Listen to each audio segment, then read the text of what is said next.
અમદાવાદના ત્રાગડમાં ગોડાઉનમાંથી દારૂનો જથ્થો ઝડપાયો છે। જી હા, કુલ 11,292 જેટલી દારૂની બોટલો ઝડપાઈ।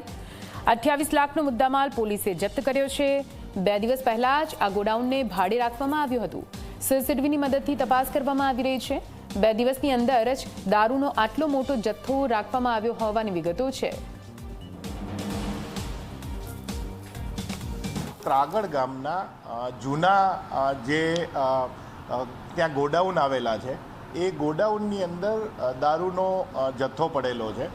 એટલે ત્યાં જઈને જોતા વેરીફાઈ કરતાં ત્યાં ટોટલ 28 લાખ જેટલો મુદ્દામાલ થાય એટલો દારૂનો જથ્થો પકડી પાડવામાં આવેલ।